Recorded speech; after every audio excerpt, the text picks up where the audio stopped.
Assalamualaikum warahmatullahi wabarakatuh. Selamat pagi semuanya anak-anak. Materi hari ini tentang menggunakan menu standar pengolah kata yang terdapat di halaman 21 yang bab 2. Nah, coba kalian buka LKS-nya halaman 21. Di situ ada cara mengenal fungsi keyboard untuk pengelolaan dasar teks. Nah, jadi sebelum melakukan pengetikan dalam program aplikasi pengolah kata, kita harus mengenal secara lebih rinci tentang keyboard.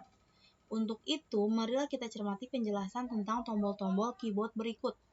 Nah, di situ yang pertama ada SCP. ESC, singkatan dari SCP. Nah, dibacanya itu escape. Nah, yang Ibu tunjuk nih, yang ini, dibacanya escape. Fungsinya itu untuk membatalkan suatu perintah. Sama dengan tombol cancel, yaitu untuk membatalkan suatu perintah atau program. Nah, yang kedua itu ada caps lock. Nah, yang ini nih caps lock. Fungsinya untuk apa? Untuk mengunci semua tombol pada keyboard.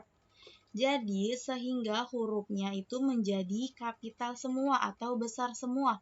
Misalnya kita mau ngetik S, D, I, K, F. Nah, berarti kita ketik S, D, I, K, A, F, F, A, H. Itu berarti kalau kita pakai caps lock, berarti hurufnya besar semua.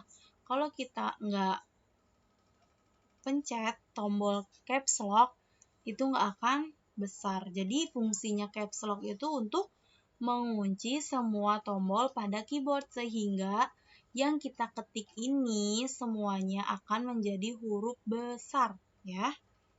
Sudah paham ya anak-anak? Nah, yang ketiga itu ada shift. Nah, yang bawahnya caps lock. Nah, ini namanya shift. Shift itu untuk apa? Untuk membuat huruf kapital besar di awal suatu kata.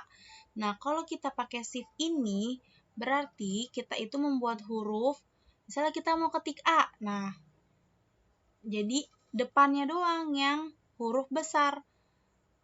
Kalau kita ketik yang kedua kalinya, misalnya A, S, D. Nah, berarti SD-nya itu huruf kecil.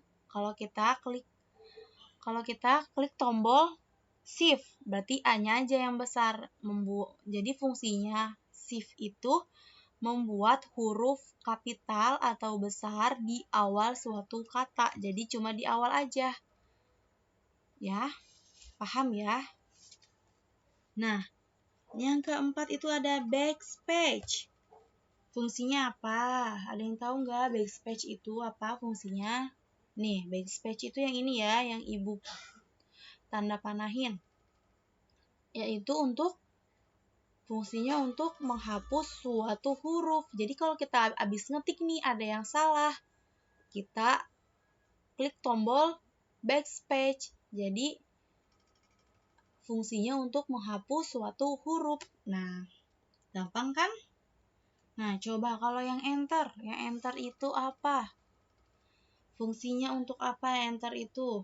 Enter itu fungsinya untuk membuat paragraf baru di bawahnya.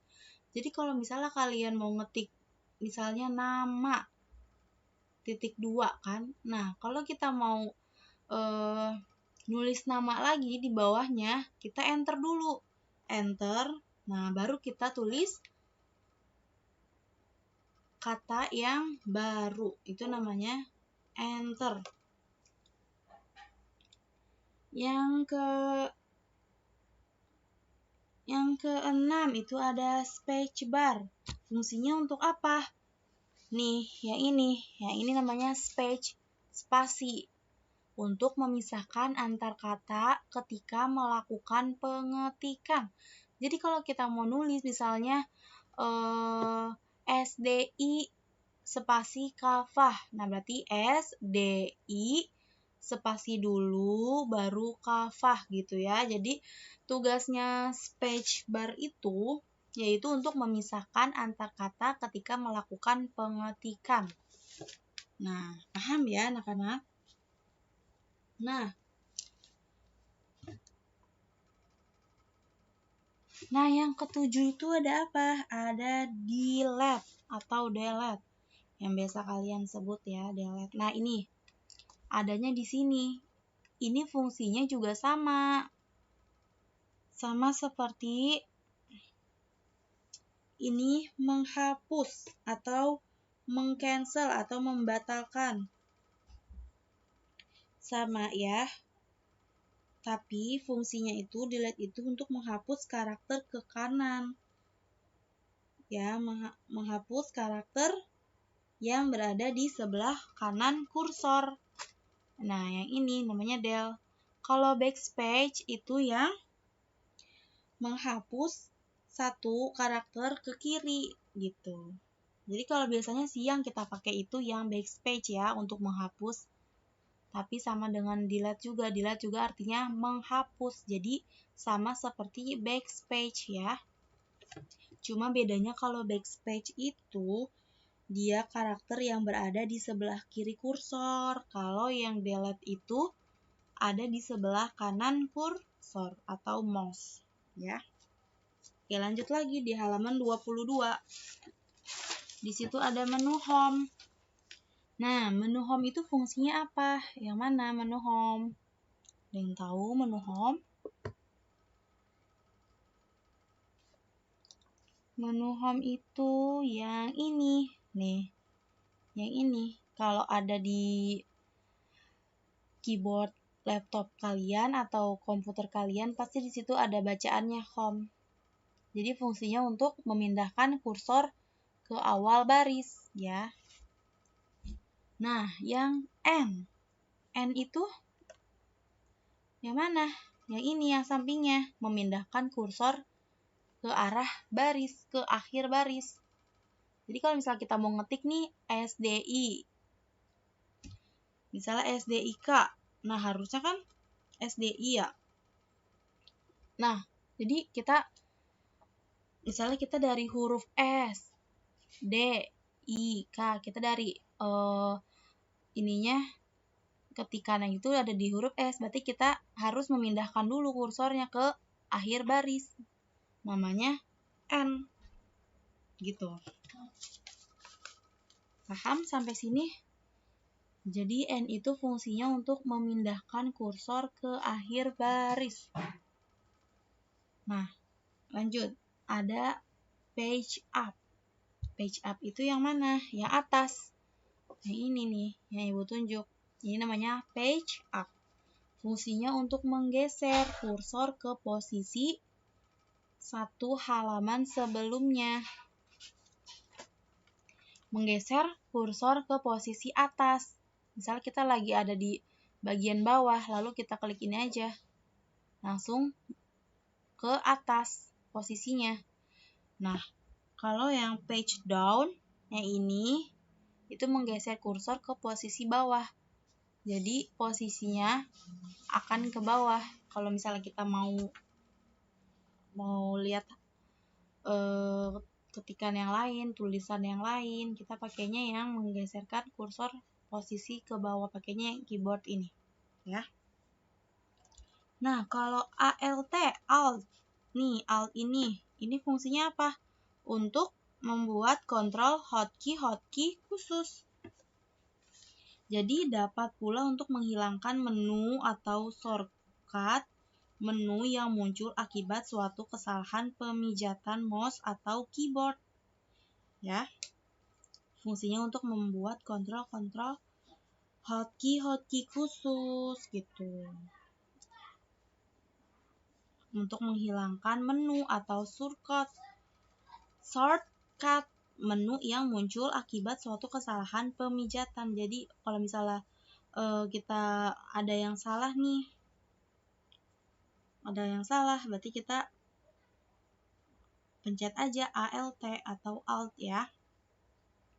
Paham ya sampai di sini ya? Kalau nggak paham bisa japri Ibu atau WA Ibu aja. Nanti Ibu jelasin lagi.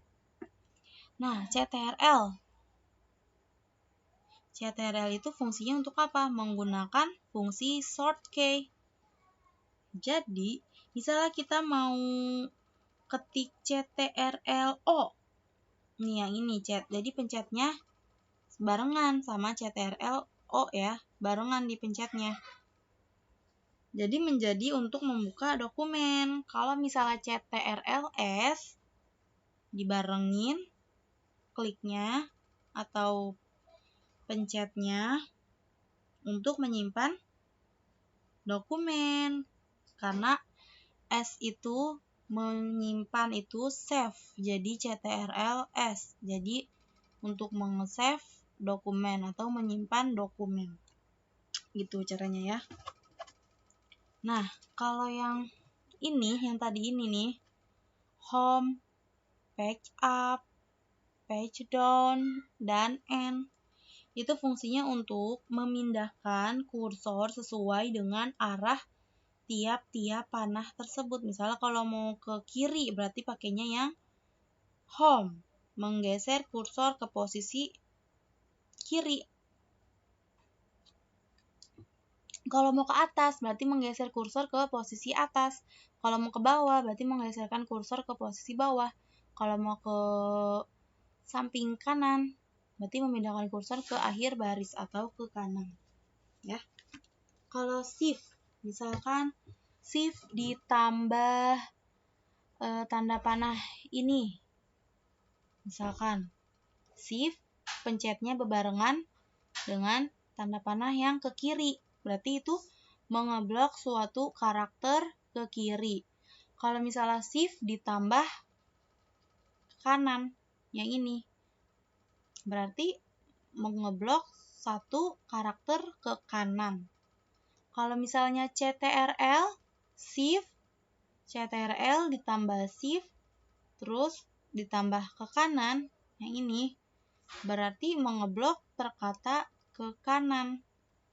Nah, udah paham semua ya, tinggal dibaca aja ya. Yang CTRL ditambah shift, ditambah misalnya page up atau page down, di situ dibaca aja ya. Oke. Sampai di sini ada yang mau ditanyakan? Kalau tidak kita lanjut lagi ya ke bagian yang B. Masih di halaman 22. Kita lanjut lagi.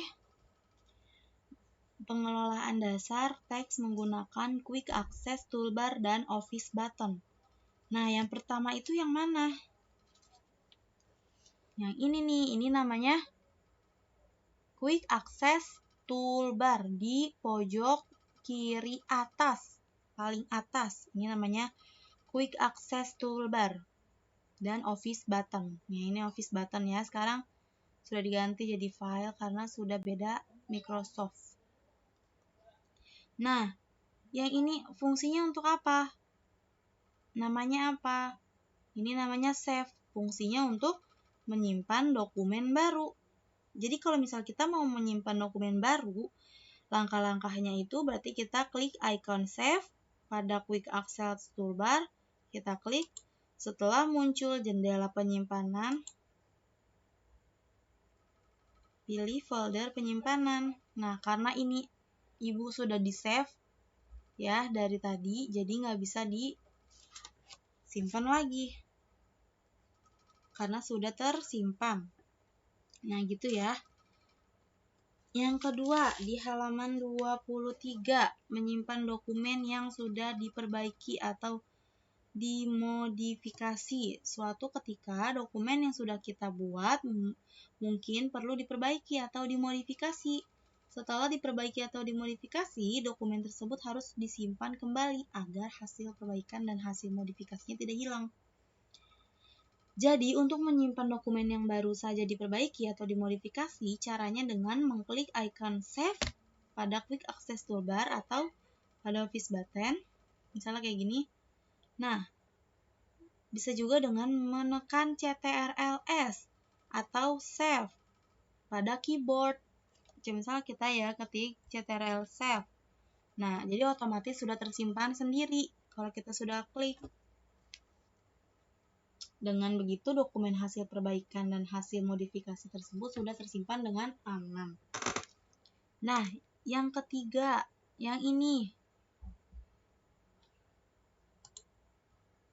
Yang open ya, di situ bacaannya membuka dokumen atau open.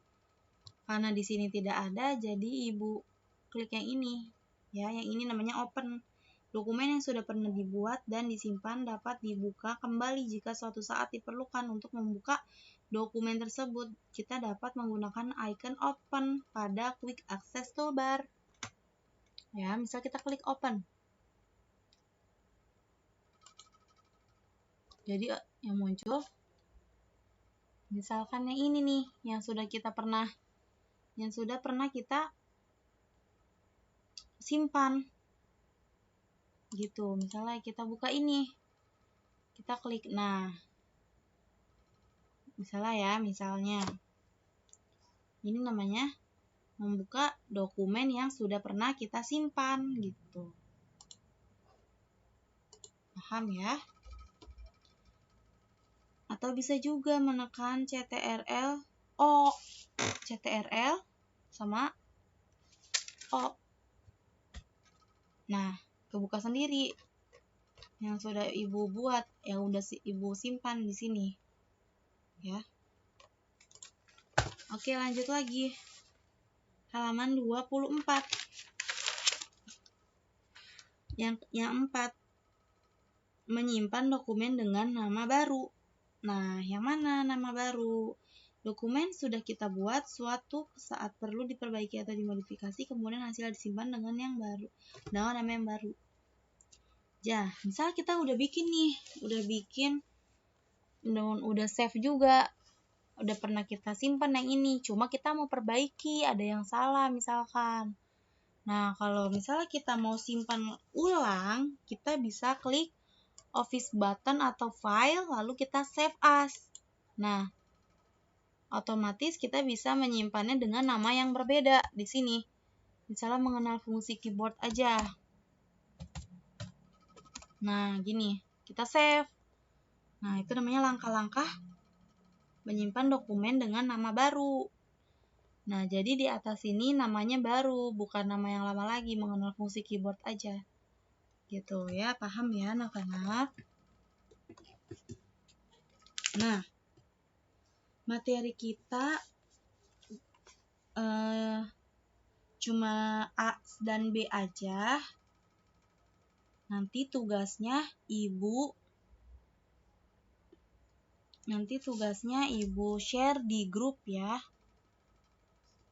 Nah, ada lagi yang terakhir nih, ketinggalan ya, halaman 25 paling atas. Yang kelima itu membuat dokumen baru. Ketika membuat sebuah dokumen, bisa saja kita membutuhkan jendela kerja lain untuk membuat dokumen baru. Apa yang harus kita lakukan ketika menghadapi situasi ini? Mudah saja, kita tinggal membuka jendela dokumen baru, yaitu dengan mengklik icon New. Nah, yang ini. Karena New di situ nggak ada, nah yang ini. Ini namanya New atau dokumen baru, kita klik. Nah, otomatis dokumennya akan baru atau tidak ada tulisannya, tidak ada dokumennya yang tadi. Jadi karena kita sudah mengklik icon New. New itu artinya baru. Nah, gitu ya. Misalnya kita mau klik pakai keyboard, berarti CTRL N. Nah, seperti ini yang sudah Ibu tekan tombolnya. CTRL ditambah N. Jadinya seperti ini. Nah, sudah paham ya anak-anak? Kita belajarnya sampai A dan B dulu ya. Nanti yang C, D kita lanjutkan minggu depan. Nah, nanti tugasnya Ibu share di grup ya. Nah, sampai di sini dulu ya materi kita hari ini. Selebihnya mohon maaf. Wassalamualaikum warahmatullahi wabarakatuh.